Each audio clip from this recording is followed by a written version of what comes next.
apresentando este vídeo que traz uma crítica, uma fala de Lula, onde ele diz para a cúpula do G7 que ele não é de esquerda. E essa declaração que Lula fez trouxe várias críticas, tanto positivas quanto negativas. Mas alguém pode até perguntar, indagar, o que é que Lula foi fazer nesse encontro do G7?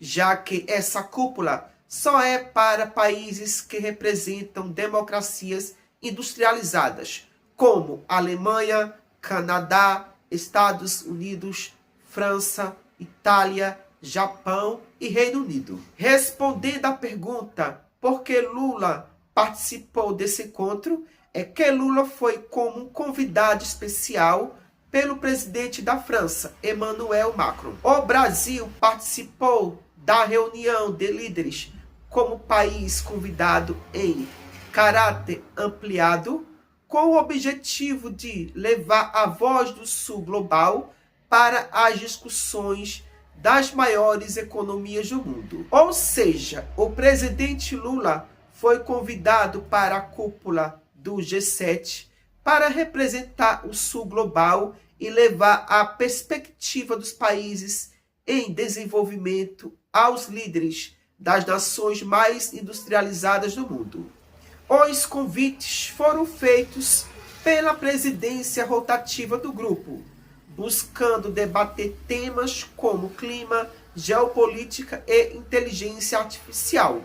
Enfim, mas o conteúdo que trago neste vídeo não é a participação do presidente Lula na cúpula do G7, mas sobre a fala de que ele afirmou que não é de esquerda, onde neste vídeo iremos explicar o que ele quis dizer sobre essa declaração de não ser de esquerda.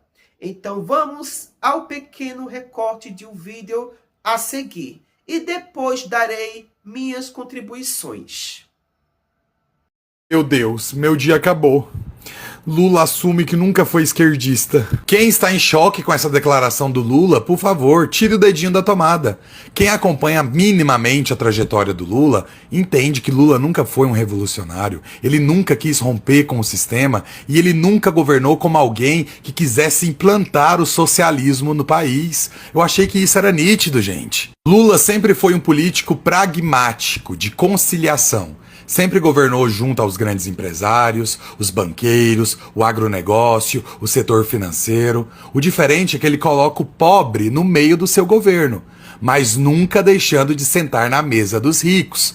No máximo que o Lula se encaixa é centro-esquerda. E tá tudo bem, isso nunca foi novidade pra gente. Foi a direita que inventou essa história de Lula comunista, de que o Brasil ia virar Venezuela, de tomar propriedade, de fechar igrejas e todas aquelas baboseiras que a gente conhece. Se Lula fosse um esquerdista radical, meu filho, todos esses bozolóis já estavam tudo enforcado em praça pública. O curioso é que pessoas acreditaram nessa narrativa da direita achando que Lula realmente é uma pessoa radical de esquerda e nunca foi. Inclusive, agora que Lula já explanou para o mundo inteiro que não é esquerdista, no máximo um centro-esquerda, dá até para a direita votar, porque a direita também vota no centro, não é? A verdade é que Lula nunca foi esse esquerdista que a direita pintou. E a esquerda nunca precisou fingir que ele era. Gente, essa treta aí, ela foi por conta de um microfone ter captado ali o diálogo do Lula com a diretora do FMI lá no G7, né? Onde a diretora estava dizendo ali que o povo brasileiro esperava que ele fosse um esquerdista em 2003, né? Que fosse, de repente, ali puxar para a esquerda radical, tentar algum tipo de ruptura com o capitalismo e tudo mais, né? E não foi isso que aconteceu. E ele, Lula, respondeu que nunca foi um esquerdista. E que a solução do mundo, né, tá ali meio que no meio do caminho, foi isso que ele quis dizer, sem extremismos, né? Aí citou exemplos de vários lugares. O diálogo não foi exatamente com essas palavras, mas foi isso que ambos quiseram dizer. E por falar em querer dizer, né, antes de eu dar a minha opinião sobre isso aí, é muito importante que você tenha em mente que o termo esquerdista na Europa significa um revolucionário, tá? E por que é importante a gente delimitar isso logo no início do vídeo? Porque quando o Lula ele diz que nunca foi um esquerdista, ele não está dizendo que é de direita, conforme eu já ouvi muitos afobadinhos por aí, ou centro-direita e tudo mais, não. Mas sim que ele não é adepto de uma ruptura abrupta, ele não é um extremista, ele não quer fazer revolução socialista no Brasil. É isso que ele quis dizer. Mas isso não significa que ele não seja de esquerda. Sim, ele é. Ele é de esquerda radical? Não. Isso ele não é. Mas ele é de uma esquerda social-democrata? Sim, positivo. Simples assim. Tanto que tudo que ele luta para entregar para o povo desde 2003 mostra isso muito mais do que qualquer coisa que eu possa dizer aqui para vocês nesse vídeo. Os fatos, gente, falam muito mais do que palavras. Mas como já era de se esperar, né?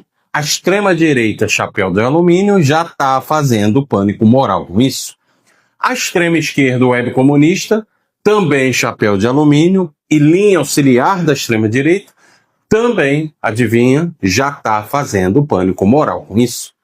E cabe a nós, né? Nós que temos os dois pés fincados na realidade material, lembrar para as pessoas, né, que isso que o Lula disse, gente, isso é mais óbvio que a própria obviedade. Primeiro que o Lula nunca disse que era um revolucionário comunista, conforme disse muito bem aí o rapaz do vídeo, né? Essa foi uma imagem criada pela direita para quê? Para causar pânico no eleitorado, para causar medo de votar nele. Porque a caricatura que eles criaram do comunismo realmente causa medo ali na população menos politizada, a gente sabe disso. Então é muito conveniente para a direita colar esse rótulo no Lula para quê? Para trabalhar o pânico moral em cima de uma caricatura. Agora, o que poucos pararam para pensar, pelo menos esses, né, que se dizem decepcionados com o Lula e tudo mais, é que o próprio Lula, conforme eu já disse, nunca se declarou um comunista, gente. Nunca se declarou um revolucionário. E o mais importante, nenhum dos mandatos dele jamais apontou para essa direção. Se você acreditou nisso, eu sinto muito, mas você acreditou numa ilusão. Aliás, se você acredita mesmo ser possível construir uma revolução socialista no Brasil, você já está acreditando numa ilusão. E o Lula sabe disso, conforme bem disse de novo, né, o rapaz do vídeo aí, o Lula é um político pragmático. E eu acrescento que ele sabe que entre 8 ou 80, o 80 não é possível, mas que o 8 também é pouco. Então o que ele faz? Ele luta ao máximo para conseguir entregar pelo menos no meio desse caminho, o que já seria muita coisa, dado a nossa conjuntura, é claro. Tanto que no mesmo G7, né, onde vazou esse áudio dele aí, ele também declarou que não é normal que um único indivíduo possua sozinho mais riqueza que 46% da população inteira do planeta. Que isso precisa ser corrigido como? Cobrando impostos mais pesados dessas pessoas super ricas. Mas essa parte, os paniquetes não citam, né? Então assim, gente, isso nem deveria virar pauta, mas infelizmente essa galera não deixa a gente em paz, né? Então é sim o nosso dever vir aqui para explicar o óbvio, né? O que vocês acham, por exemplo, que iria acontecer se em 1º de janeiro de 2003, né? Primeiro mandato do Lula, primeiro dia do primeiro mandato, o Lula tomasse posse e dissesse o seguinte: olha, gente, a partir de agora eu declaro que o Brasil é um país socialista, viu? É ditadura no proletariado nessa porra. Acabou. Opção 1, não passaria nem do primeiro dia. Opção 2, a opção 1 tá correta. Opção 3, acreditar em outra opção que não seja a opção 1 é idiotice ou ingenuidade. Simples assim, gente, não tem outra opção. Você pode colocar literalmente, entenda, qualquer ser humano lá na presidência que a opção seria a mesma. Ah, Adriano, mas espera aí. E se o presidente fosse o Lenin? Mesma coisa. Ah, mas e se fosse o Stalin? Idem. E se fosse o Mao Zedong? Mesmíssima coisa. Dada a nossa atual conjuntura, gente, olha, não tem grupo ou indivíduo capaz de romper com o modo de produção capitalista. Não tem, mas não tem mesmo. não irá acontecer uma revolução socialista no Brasil. Podem ficar chateados comigo, podem, tá? Mas isso é simplesmente impossível. Agora, vamos voltar para a realidade e conversar como adultos? O que é possível fazer dentro da nossa atual conjuntura ali em relação a reduzir desigualdade, a distribuir renda, a melhorar o acesso a serviços básicos, enfim, em relação a tudo aquilo que melhore a vida do nosso povo, o PT e o Lula estão fazendo desde 2003. Ponto. Nós sempre queremos mais? Sim, a gente sempre vai querer mais e temos esse direito. A diferença é que nós entendemos a conjuntura a qual estamos inseridos. Sabemos que por uma série de fatores impeditivos, como por exemplo, correlação de forças contrária no Congresso, mercado financeiro, uma elite atrasada que só pensa nos seus próprios interesses, infelizmente, não é possível o Lula esticar mais essa corda devido a essa série de fatores. Porque se o Lula esticar mais, ela se rompe. E se ela se rompe, tudo aquilo que foi conquistado cai. A gente retrocede e tem que começar tudo de novo da estaca zero. Inclusive, foi exatamente isso que aconteceu quando a Dilma levou um golpe. Ué, Adriano, então, se a ruptura acontecer, não é o socialismo que entra? No Brasil, não é mesmo. Entre os reaças fascistas, querendo que você trabalhe 12 horas por dia numa escala 7x0 ganhando salário mínimo. São esses que entram. E olha que nesse período de 6 anos, 2 de Temer, 4 de Bolsonaro, faltou muito pouco para a gente chegar nisso, viu? Mapa da fome, fila do osso, vacina de jacaré, 700 mil mortos na pandemia, mas eu não sou coveiro, né? E por aí vai. Ou seja, ser governado pela extrema-direita é como você jogar no bicho e ganhar sempre no burro. Mas ainda assim, pelo menos, estão melhor que os burros lá da nossa vizinha Argentina, né? Que estão sendo governados pela extrema-direita e estão literalmente se comendo. É burro comendo burro. Então, assim, menos, né, gente? Menos, bem menos, tá? O Lula não ser de esquerda radical não é o fim do mundo. Muito pelo contrário. Porque se ele se declarasse algum dia como um revolucionário, podem ter certeza que ele jamais chegaria no poder. E se chegasse por eleição, o que eu acho muito difícil, tá? Não exerceria esse poder. E daí nós não teríamos todos os avanços e melhoras graduais que a gente vem experimentando desde 2003, né? O nosso povo ainda estaria na merda que era o Brasil pré-PT. Com essa elite do atraso, como bem diz o Gessé Souza, né? Abocanhando tudo e não dividindo nada com ninguém. Ah, Adriano, mas peraí. A gente ainda tem muita desigualdade. Sim, verdade, ainda temos muita desigualdade. Mas se você comparar com o período pré-PT e traçar uma linha comparativa, o que você vai ver? Você vai ver que avançamos e avançamos muito. Certíssimo.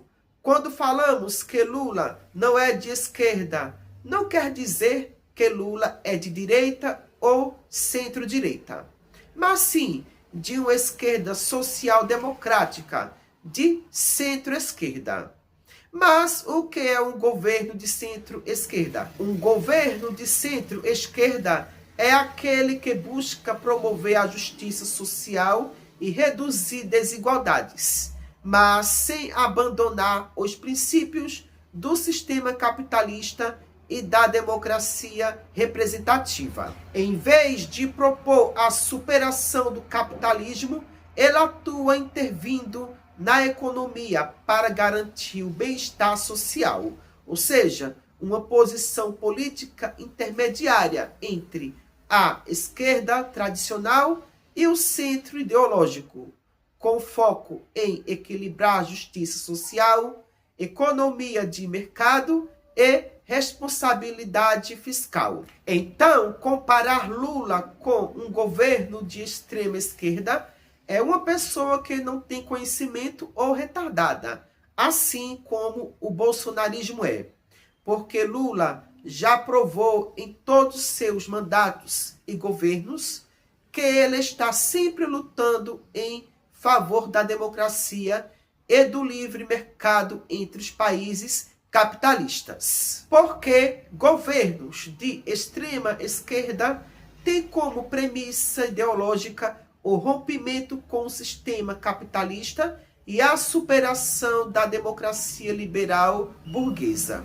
Logo, a defesa simultânea da democracia representativa tradicional e do livre mercado entre nações capitalistas é uma contradição com os princípios essenciais da extrema esquerda. Um governo de extrema esquerda ou radical, ele é um governo revolucionário. Exemplo, Lenin e Stalin, que propuseram a Revolução Russa de 1917, comandada por Vladimir Lenin. O objetivo principal da Revolução Russa de 1917 foi derrubar o regime absolutista do czar e implantar um sistema socialista, colocando o poder nas mãos dos trabalhadores.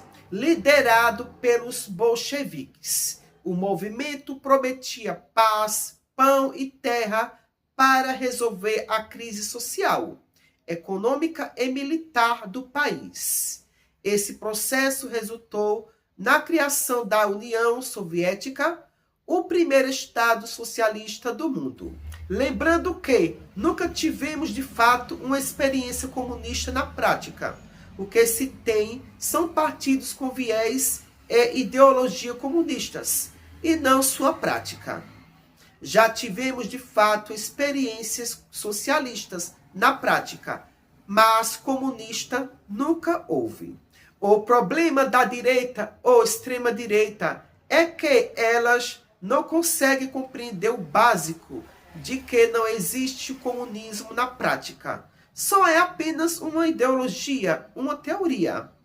Porque nenhum país pode se tornar comunista. Para um país se tornar comunista, ele precisa colocar em prática sua ideologia. Algo que é impossível. Porque o comunismo tem que eliminar as classes sociais e abolir o Estado. Por isso que o Brasil nunca teve um governo totalmente de esquerda de fato. Por quê? Para se ter um governo totalmente de esquerda, como a extrema esquerda, por exemplo, a primeira coisa que se deve fazer é uma revolução social. Ou seja, no Brasil, por exemplo, nunca teve uma revolução popular de ruptura profunda na estrutura social. Já tivemos diversas ditaduras, inclusive implantadas por governos de direita ou extrema-direita. Mas nunca tivemos também ditaduras implantadas por governos de esquerda. Como também o Brasil já teve várias tentativas de golpes pela direita ou extrema-direita.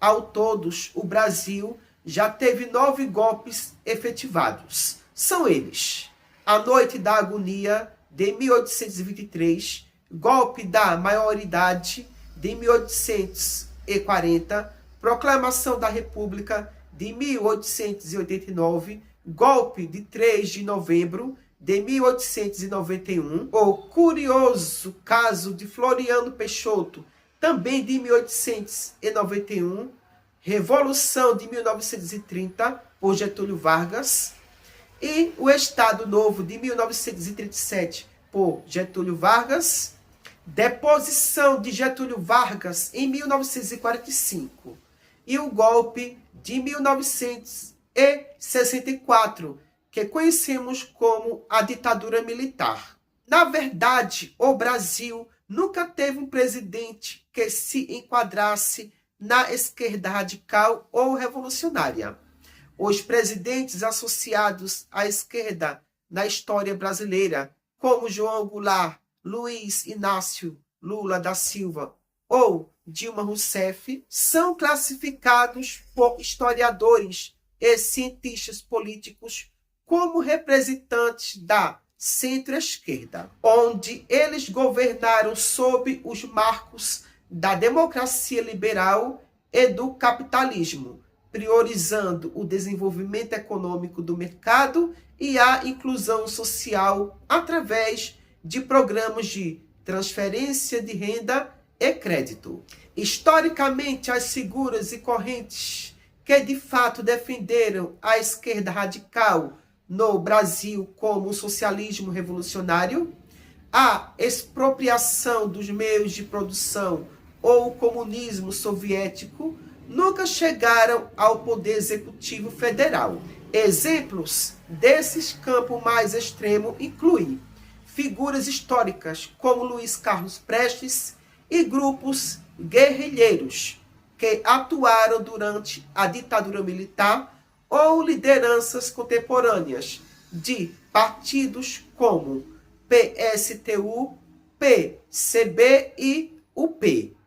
Resumindo, desses 39 presidentes que já governaram o Brasil, só apenas 3 são considerados de centro-esquerda: Lula, Dilma e João Goulart. Aí eu pergunto, quem governou mais o Brasil? Direita, extrema-direita ou esquerda?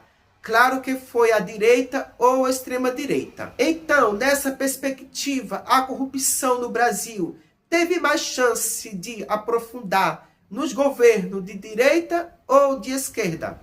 Com certeza, nos governos de direita. Até porque mais de 70% do Brasil foi governado por partidos de direita ou extrema-direita.